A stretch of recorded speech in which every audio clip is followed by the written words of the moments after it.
After the Revolution, General George Washington returned to Mount Vernon, his estate in Virginia. The war had taken its toll on Mount Vernon, which had been failing to turn a profit in his absence, as he led the American Continental Army. Mount Vernon would suffer his absence further, for it wouldn't take long before he was called into service once again, this time to attend a convention in Philadelphia.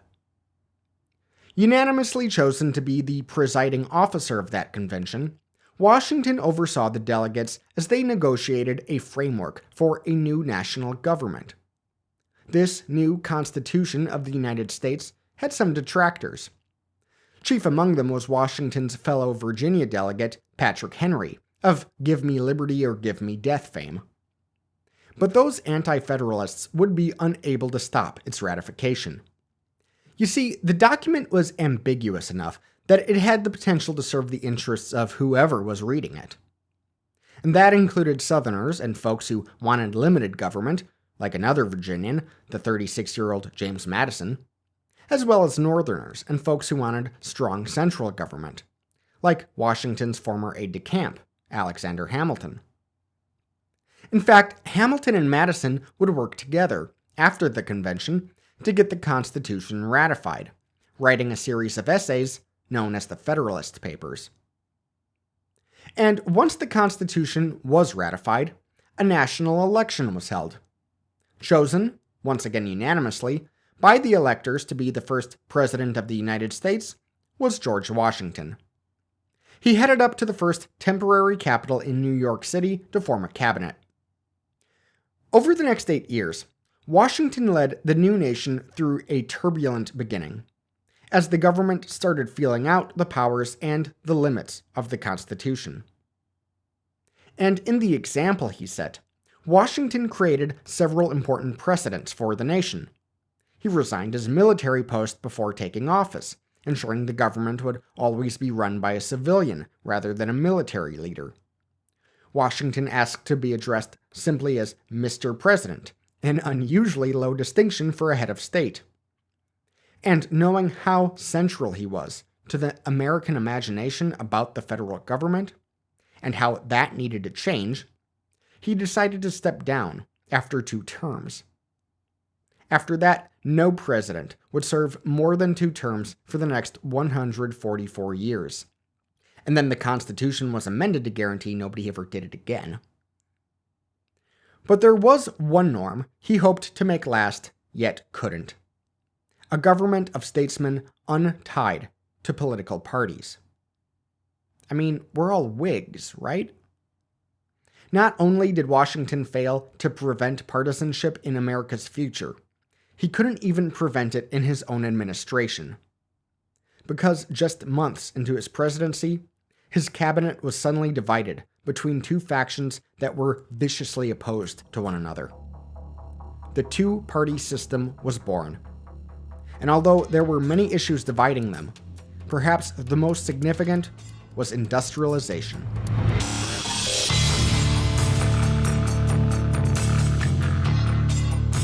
This is the Industrial Revolutions. Chapter 20, America's First Great Debate.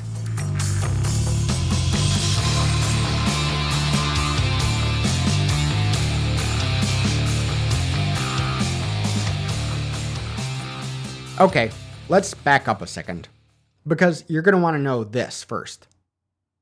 Back in the 1690s, England was in trouble. Allied with their new King William III's native Dutch Republic, and really all of Europe, against King Louis XIV's France in the 9 Years' War, the English realized that the coming century was going to see war expand to a global scale. And to fight those wars of the future, they were going to need a bigger, better navy. But how to pay for it? In the decades between the Wars of the Three Kingdoms and the Glorious Revolution, many of the Whigs I told you about last week, they fled the British Isles. Some went to the New World, others went to Calvinist countries in Europe, a few did both. Among that last category was a Scotsman named William Paterson. As a young man, he had gone to the Caribbean and suggested that Scotland set up a colony in the Americas, perhaps at the Gulf of Darien on the Isthmus of Panama. As history nerds listening know, that colony did end up happening, and it did not go well for Scotland. But I digress. Then, in the 1680s, Patterson settled in Amsterdam, where he may have been involved in the movement to put the Dutch Republic's stadtholder, William of Orange, on the English throne. Because after that glorious revolution, he settled in London.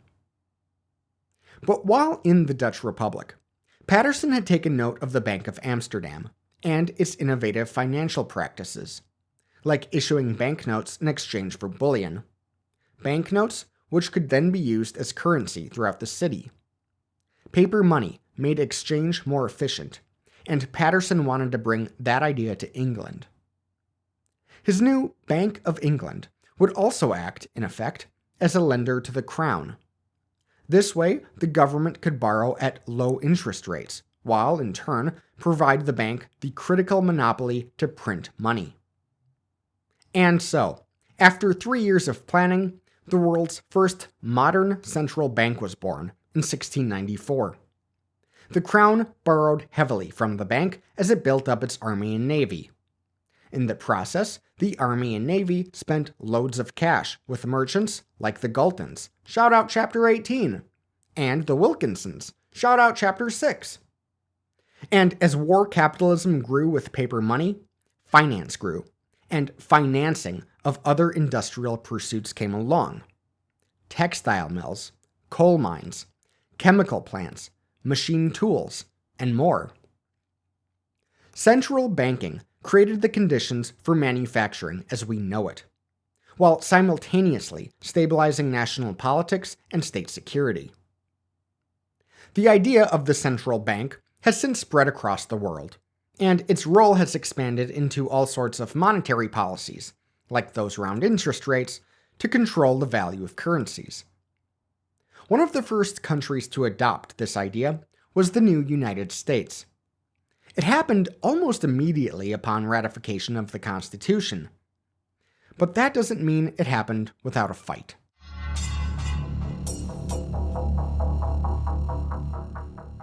Well, if you know your American history, you know what's coming next. In choosing his Secretary of the Treasury, Washington reached out to Pennsylvania's Robert Morris, remembered as the financier of the Revolution. To Washington's surprise, Morris told him that nobody in the new nation understood finance and economics better than Washington's old aide-de-camp, Alexander Hamilton. Hamilton was a tireless sort, and he had gone out of his way to read economic texts and treatises, even during the Revolution, including new books like Adam Smith's Wealth of Nations and the memoirs of the French finance minister Jacques Necker. Even Thomas Jefferson agreed in later years, by that point Hamilton's bitter enemy, that nobody was better suited for the dirty role of leading the Treasury Department than Hamilton. Washington appointed Hamilton to be the first Secretary of the Treasury. For his Secretary of State, Washington chose Jefferson, the primary author of the Declaration of Independence, who'd been serving as a representative of the United States in France since the end of the Revolution. In fact, in that capacity, he took the extraordinary role of helping the French Revolution off the ground, working with the Marquis de Lafayette, back home after fighting alongside the Americans, to draft a Declaration of the Rights of Man. To understand the divide that was coming, we need to understand the ways the liberal ideology influenced the two cabinet secretaries differently. Hamilton believed in liberal economics, democracy, and the independence of the United States from foreign powers. Ever the pragmatist, he believed that in order to secure these things for longevity, the United States needed to become a permanently united nation, powerful enough to fight off the forces of Europe in the future. And to those ends, a strong central government was required. Jefferson was an idealist, whose own sense of liberalism abhorred those beliefs. In many ways, Jefferson's writings make him look like some kind of quasi or perhaps proto-anarchist. He was so unconvinced about the new Constitution, he questioned whether it was right for him to serve in the federal government. He dreaded the idea of a national president who could serve more than one term. And he was worried the government might be too efficient, too effective, believing such a government was always, inevitably, oppressive.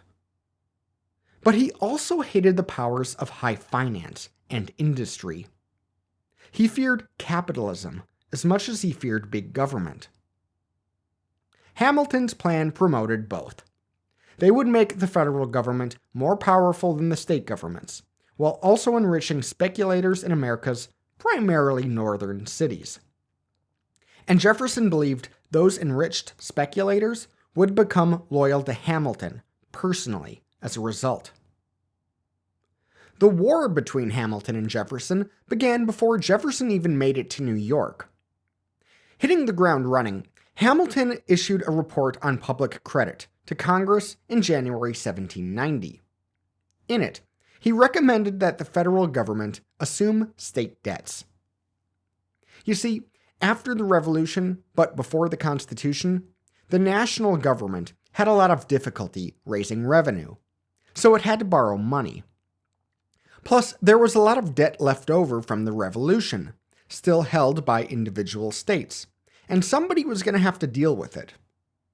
The whole point of the Constitution was to pool American resources. So why not pool American debt, which now totaled a whopping $79 million? Plus, the move would help establish a credit history for the nation. Faith in American credit, Hamilton believed, was critical to faith in America itself. This created a detractor in one of Hamilton's old friends, James Madison. After a blistering campaign to get elected to the House of Representatives, Madison understood that he would need to pivot slightly on the issues of federalism. His constituents in Virginia were not altogether trusting of this new central government. Plus, Virginia had mostly repaid its debt from the war. Under Hamilton's plan, though, Virginian taxes would be used to bail out states like South Carolina and Massachusetts. Playing to his local constituency, Madison complained that the scheme would punish states like his. Jefferson actually helped the two sides compromise. Hamilton's assumption plan would pass through Congress, and the permanent capital city would be placed in the South, on the Potomac River, to please Virginia. Although he would have preferred the capital to be in or around New York, Hamilton knew the assumption plan was more important. Because by assuming states' debts, the federal government would hold a power over said states, a power that would keep the states united under that federal authority. And when he realized this, Jefferson would never cooperate with Hamilton again. To make that power permanent, Hamilton needed to make the debt permanent. Now, that's not to say that the debt shouldn't be paid back, but that the United States should always be borrowing and always be improving its credit, and by extension, its legitimacy, authority, and power. To this end, he recommended to Congress that they charter a national bank. Modeled on the Bank of England, this First Bank of the United States, as it was later known, would issue banknotes and lend to the federal government at low interest rates. Of course, this led some American patriots to question Hamilton's loyalties. Like, what are we doing adopting these British ideas? We cast off the British, remember? Again, Hamilton believed that to secure its independence, America needed power. And the Bank of England had allowed Great Britain to become the world's preeminent superpower by financing its armed forces. Having an established credit stabilizes the political and economic order. Even if America wanted to cast off other British norms, a national bank would both secure the nation and one day allow it to throw its weight around in the world. In the process, the new nation would become less reliant on Great Britain, not subservient to Great Britain, as his opponents often claimed. Besides, by creating a national bank that issued banknotes, it could create a new and trustworthy national currency, desperately needed at the time since colonial currency crashed in the Revolution. Now, the loans from this national bank to the government would need to be paid back on time in a continual manner. So Hamilton advocated higher taxes on all sorts of products, like whiskey, which will lead to a bit of a kerfuffle, as well as a sinking fund to gradually eliminate the existing glut of debt from the Revolution. What Hamilton's opponents failed to appreciate was that this system was also designed to reduce interest rates. Lower interest rates meant easier borrowing, which meant greater private sector investment, which meant industrialization and economic growth. But there were some legitimate concerns about the arrangement. Madison opposed the existence of a long-term government debt, believing it would be taken over by foreigners. Quote, "As they have more money than the Americans and less productive ways of laying it out, they can and will pretty generally buy out the Americans," he wrote to Hamilton. And there was no doubt who would stand to profit the most from this scheme: the bankers and merchants with whom Hamilton was cozy. Financiers in New York and Philadelphia were decried by farmers across the states as stock jobbers and gamblers, who did no labor but shuffle papers around, and who exploited and got rich off honest people. That the government should not only sanction those practices, but prop them up, was unconscionable to them. And, of course, it was going to be tricky, politically, to convince Americans to pay a bunch of federal taxes when they had just fought a war over taxes they didn't want to pay. To this end, Hamilton created a massive tax-collecting bureaucracy, and it included tax collectors with some quasi-military powers, like the Revenue Cutter Service, a precursor to the Coast Guard. By the time he left office, Hamilton's Treasury Department dwarfed all others. At about 500 employees, its size was greater than all other federal departments combined. Like the debt assumption plan, the National Bank passed through Congress, much to Jefferson's and Madison's chagrin. Now, it's also important to recognize the different experiences of our characters.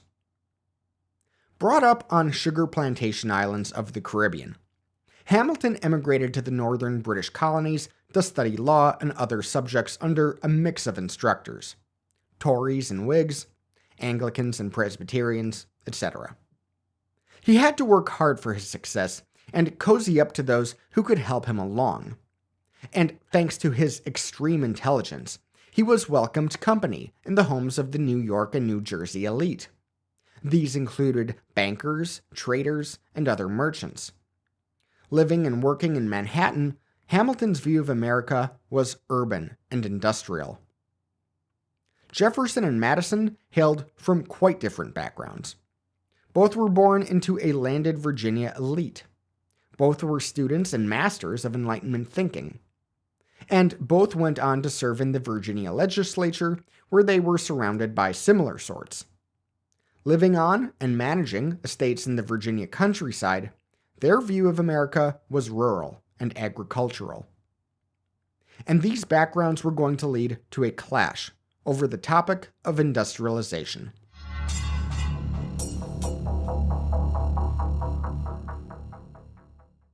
The Bank of England had created the conditions for the Industrial Revolution, underway in England for the past few decades.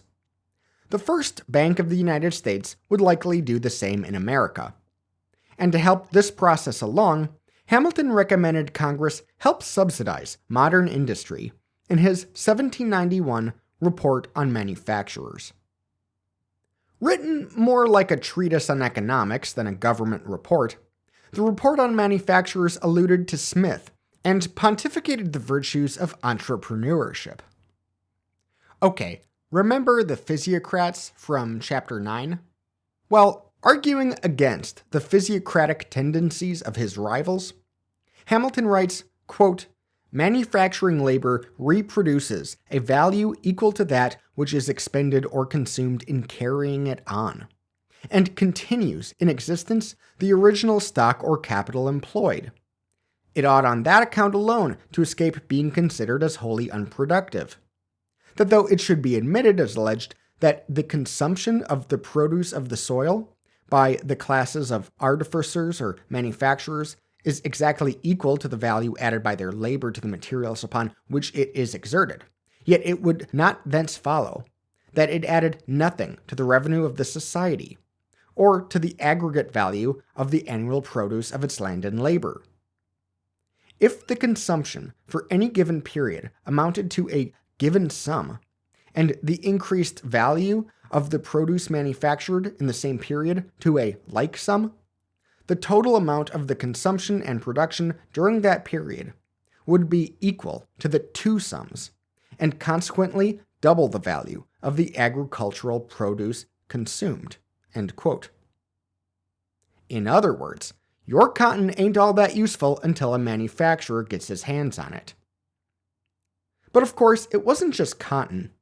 In the report, Hamilton called for the support and expansion of mills for other textiles too, wool, silk, and linens, as well as for iron foundries, metalworks, grain mills, wood mills, coal mines, glass factories, arsenals, paper mills, printers, and even candy makers. Hamilton was perhaps the only American at the time who understood that an industrial revolution was underway, and he feared that if America remained a farming nation, it would be left behind by industrializing European powers, and perhaps conquered by them in the long run. Quote, "We are a young and growing empire with much enterprise and vigor, but undoubtedly are, and must be for years, rather an agricultural than a manufacturing people," he admitted to the British military officer and diplomat Sir George Beckwith. Quote, "Yet our policy has had a tendency to suggest the necessity of introducing manufacturers, which accordingly have made some progress in Connecticut, where cloth has been manufactured to some extent." By this point, textile mills in Britain were employing thousands of workers who were carding, spinning, and weaving unthinkable quantities of cotton goods with massive machines. Hamilton also worried that, by sending its cotton to Britain, America was exporting its wealth potential to the old mother country. Under Hamilton's leadership, the Treasury Department made attempts to steal British manufacturing secrets, including from our old friend from Chapter 5, Sir Richard Arkwright. But even if the United States possessed the knowledge of industrial machines, its merchants did not yet possess the financial capital to build them. Quote, "In a community situated like that of the United States, the public purse must supply the deficiency of private resource.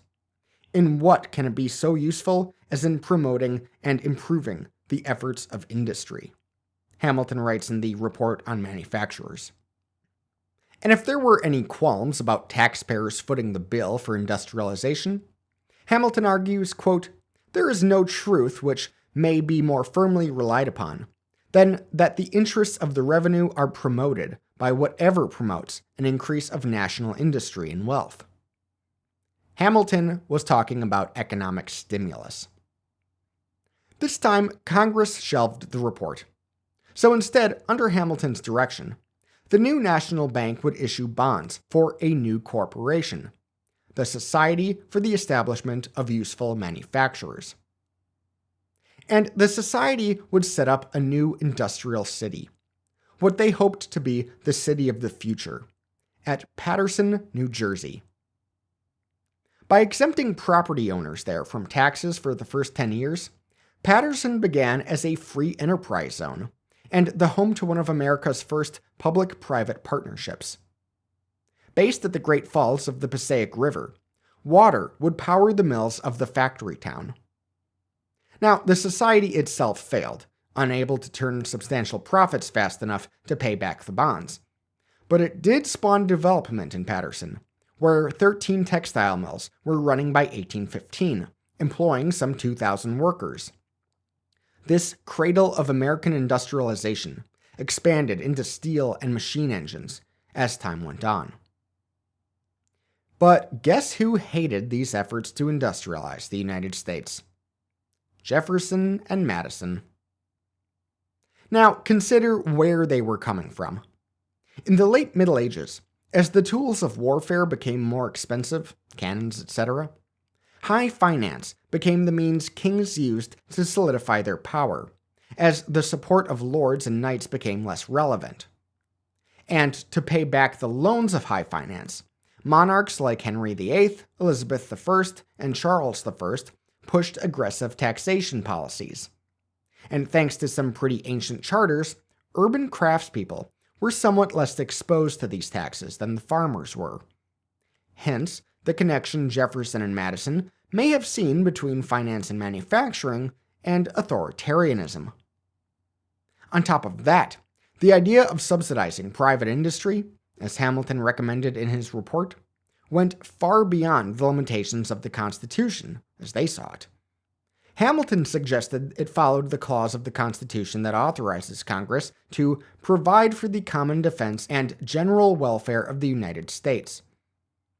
But to the Virginians, that reading of the clause gave the government the power to do anything.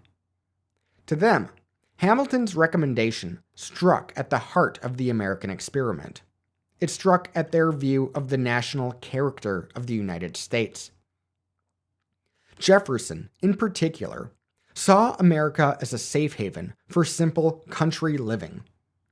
He was also a Francophile who hated everything British, and he did not want anything like British textile mills to come to America.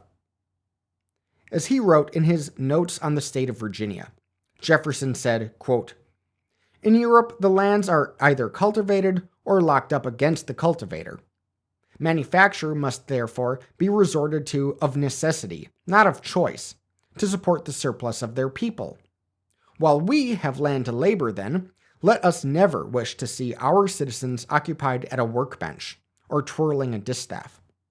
For the general operations of manufacture, let our workshops remain in Europe. The mobs of great cities add just so much to the support of pure government as swords do to the strength of the human body. It is the manners and spirit of a people which preserve a republic in vigor. A degeneracy in these is a canker which soon eats to the heart of its laws and constitution." End quote. But why? Well, besides his Rousseauian ideas about the godly virtues of farming, Jefferson understood this much about industrialization. It would lead to great disparities of wealth. Capital would accumulate in the hands of a few, and he believed that only an agrarian economy would allow America to remain as an egalitarian democracy. So how did it all play out?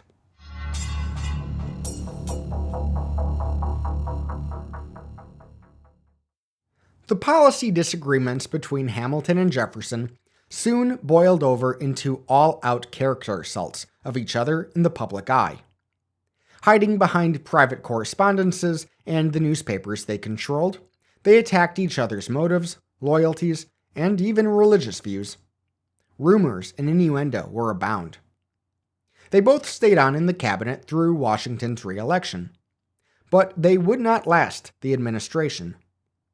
Unsuccessful in his foreign policy agenda, in part thanks to Hamilton, Jefferson resigned in December 1793, ostensibly to return to his private life as a farmer. Hamilton resigned about a year later, ostensibly to spend more time with his wife, who he'd been cheating on, after she suffered a miscarriage. In reality, though, both men used their time out of office to consolidate the two political parties they had spawned. For Hamilton, it was the Federalists, which included founding fathers like John Adams and Charles Cotesworth Pinckney. For Jefferson, it was the Democratic Republicans, which included founding fathers like James Madison, James Monroe, and the guy who eventually shot Hamilton dead, Aaron Burr. The two-party system was inevitable. I'm not even qualifying it. That's what happens in a representative democracy which elects its legislators from single-member districts with first-past-the-post elections. That is, elections where only one person wins and he or she needs just a plurality of the votes. and elects an executive in another branch to be the head of government. Because then coalitions form and some game theory kicks in. Jefferson was elected president in 1800. Much like with his personal life, his presidency was full of contradictions to the idealistic principles and virtues espoused in his writings. Meanwhile, the Federalists were gradually reduced to no more than a historical memory, as they drowned in infighting, Hamilton's sex scandal, and some deeply unpopular policy decisions. The Democratic Republicans came to dominate American politics for the next few decades, in that period we remember as the Jeffersonian era. The national bank's charter was not renewed, and the economy remained largely agrarian rather than industrial. And yet, there is no doubt that today we are living in Hamilton's America. It's an America with an economy built on sophisticated financial systems, manufacturing, high-tech industry, and futuristic cities, as well as a political order based on powerful federalism and a strong executive branch of government. Part of this is because Federalists were packed onto the federal courts during the Washington and Adams administrations, and they fixed Hamilton's ideas about the Constitution into legal precedents. Another part of this is because of the strength of American credit, and by extension the strength of the American economy, which Hamilton ensured from the get-go. His financial system catalyzed markets that went on to capitalize industrialization in future generations. This concludes our focus on the new United States for the time being.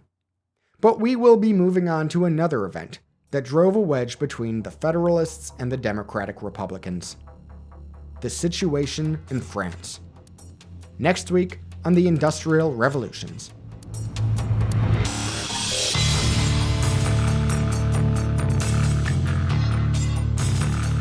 This week I'm on vacation, so Chapter 21 won't be released until July 16th, but next week I will be releasing a special bonus episode. I'll be interviewing fellow history podcaster Gary Girard, host of the French History Podcast.